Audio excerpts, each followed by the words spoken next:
Shalom. First and foremost, I want to give all praises to the Heavenly Father, Yahweh Bahasham, Yahweh Shai Bahasham, Rachahakwadash. Double honors to the apostles, the elders at Great Millstone who rule well. And as always, we give peace and salutations unto the elect. And I just wanted to do a quick response to this video done by the Elder Yara. Make sure you subscribe to his YouTube page, as you can see here. This is his new page, Oaken Plow. All right.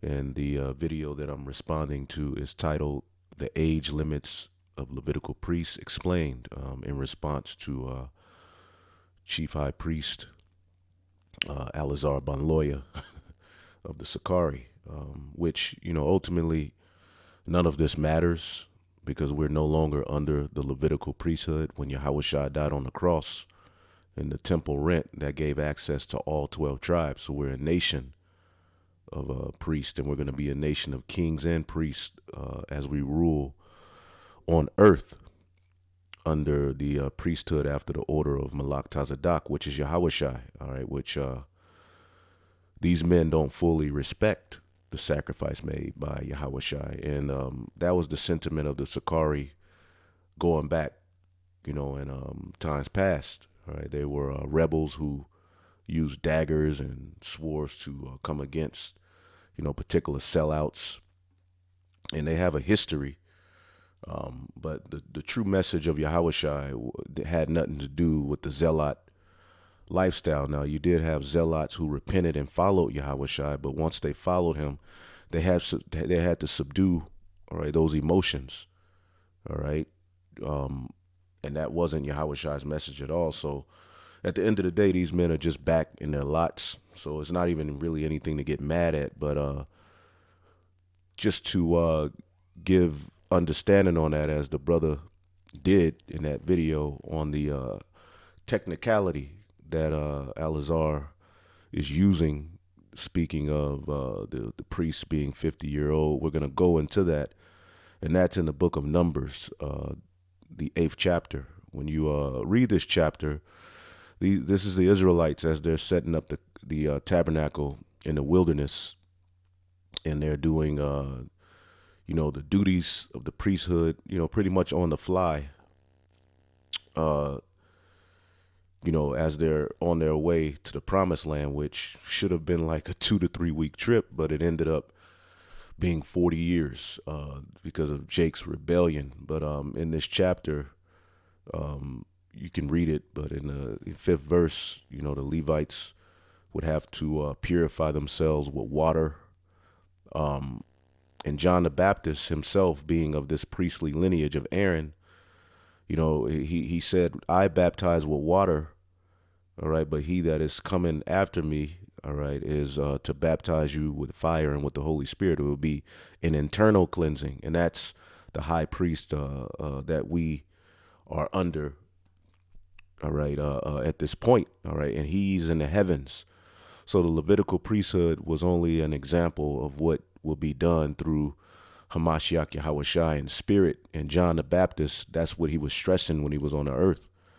All right, he separated from the temple and he went into the wilderness to preach Yahushua. So you can read this chapter, and it deals with, the high priest. They would take young bullocks, they would, pick up particular vessels, and it was various duties of the temple.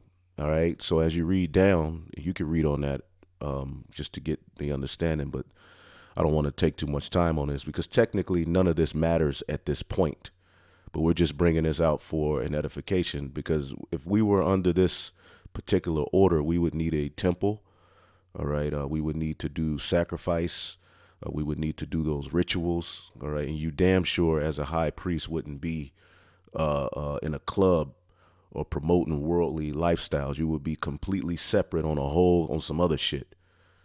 All right, so miss me with that whole Levitical priesthood, because the technicalities under that priesthood, we could never fulfill that in this decrepit flesh. And in Babylon the Great, all right, we would we would be put in jail.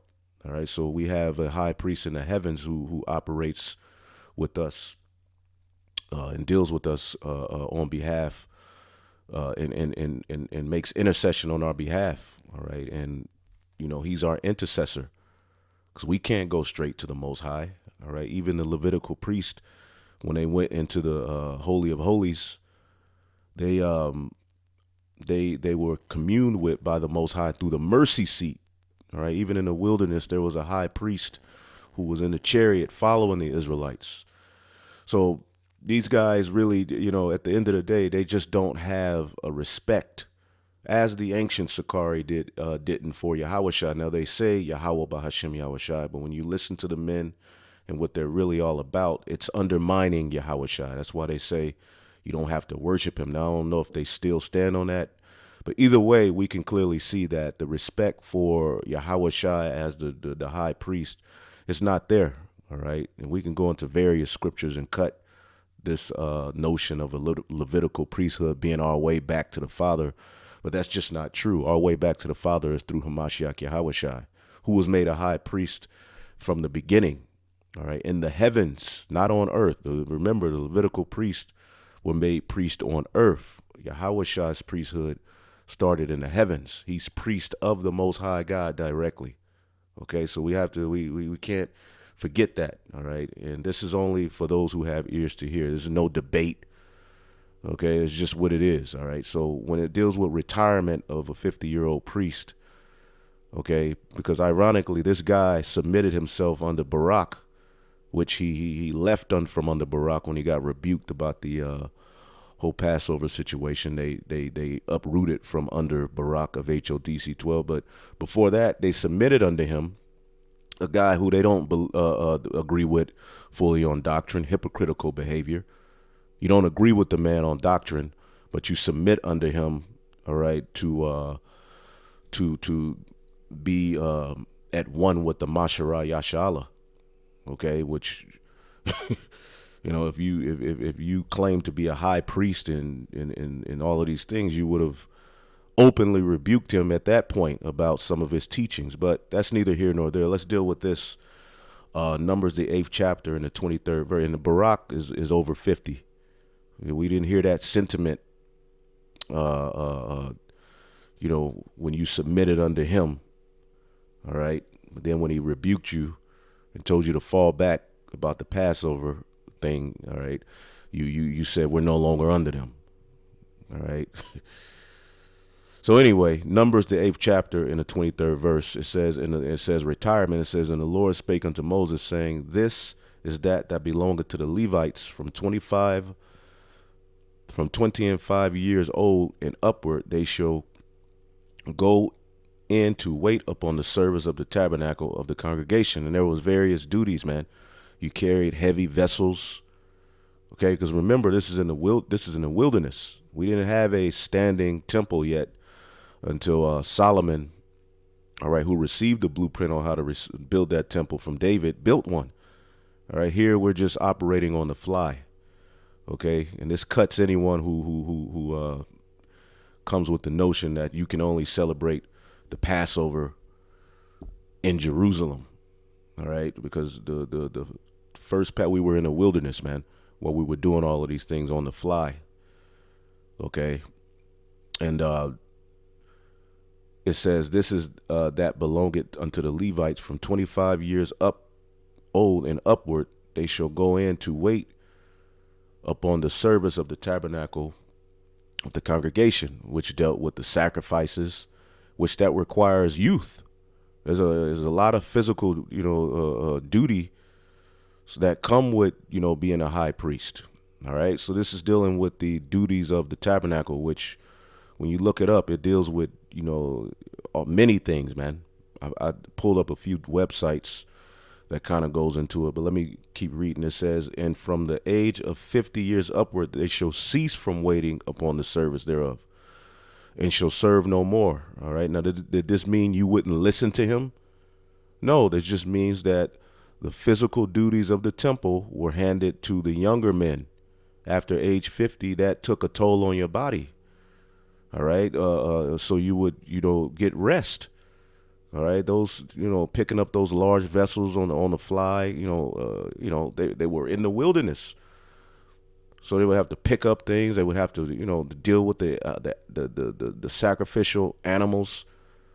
All right, that took a toll on your body. So you would just retire from that portion. And then it says, but shall minister. They still would serve. They still would teach. That didn't mean you stopped listening to him after the age of 50. That didn't mean he wasn't highly regarded and respected anymore because he's 50. It just means that physically, all right, those duties will be given unto the younger men, but it was still after the order of Aaron, of the Levitical priesthood. Okay, so he should serve no more as pertaining to these duties of the service of the tabernacle and the congregation. All right, but shall minister with their brethren in the tabernacle of the congregation to keep the charge, and shall do no service. All right, thus shall thou do unto the Levites touching their charge. So this was like a retirement, because that was a very tedious duty, doing those things in the temple, man. So it's not that he would no longer be reverenced or he's no longer to be listened to. He would just stop the physical duties, which, again, there's none of this matters because we're not under this priesthood. If we were under this priesthood, we would be absolutely through. If this was our glory and our way back to the Father at this point as Israelites, we'd be done. Okay? Yahweh Shai's sacrifice means so much for us, man. Especially being here in Babylon the Great. All right? Well, we can't do those duties, man. You go offer up a sacrifice. Okay?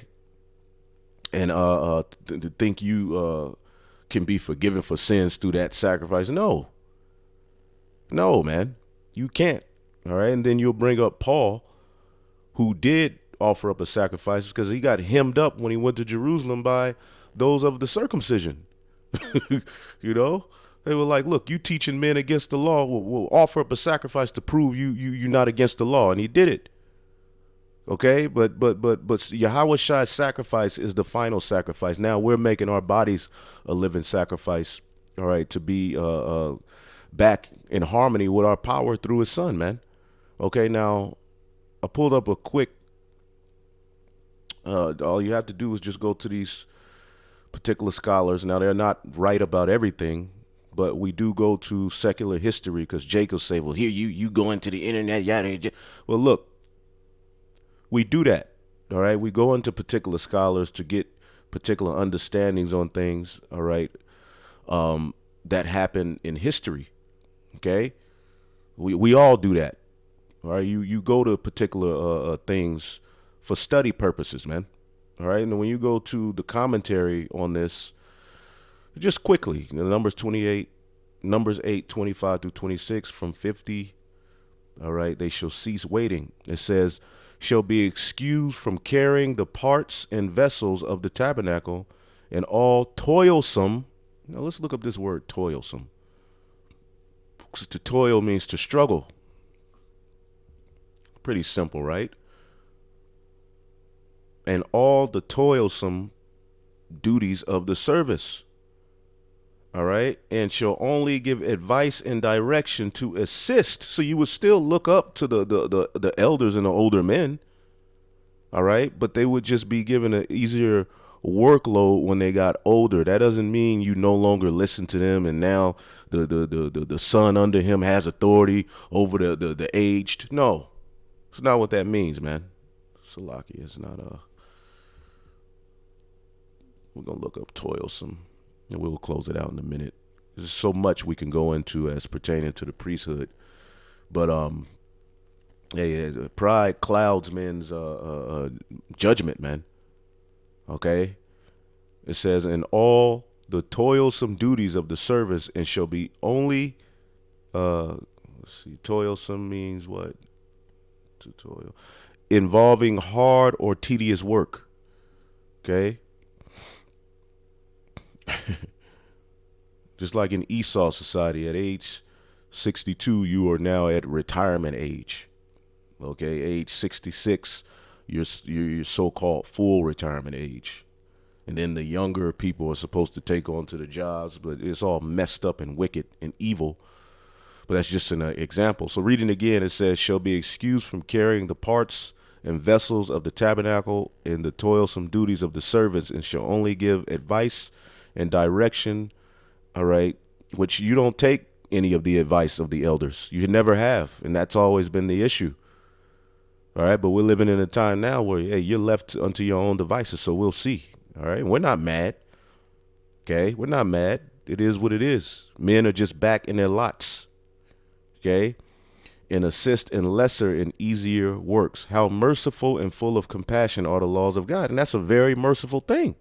It didn't mean that the priest, the high priest, would just be, you old nigga, you get out of here, you washed up. No, he would still take advice.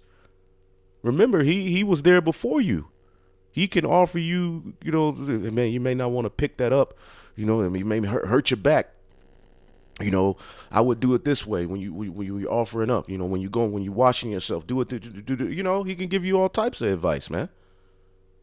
It says, when his servants became advanced in years in his service, they served their duties.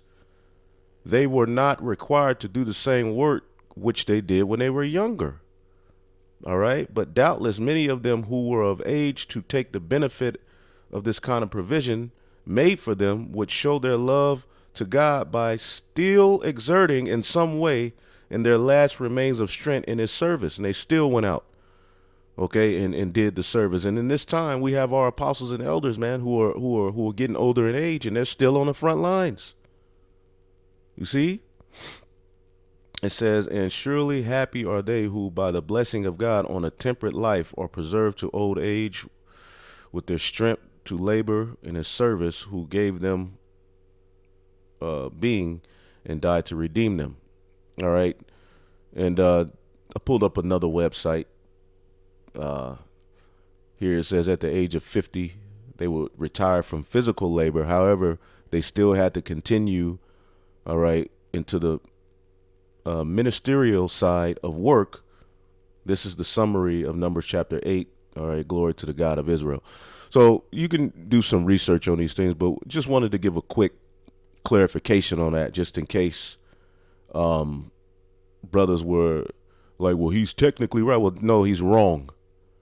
All right, he's technically right that at the age of 50, the Levitical priests who were over the sacrificial duties, which were the sons of Aaron, would retire from that hard labor. Because when you read up, it's just giving you an example, man. All right.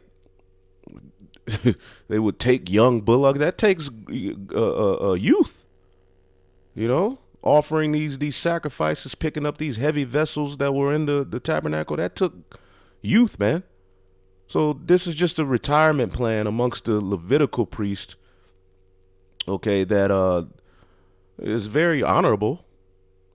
All right, but it never said you wouldn't listen to the aged anymore. So you're wrong on that, okay? And there's so many other points, but when the veil rent,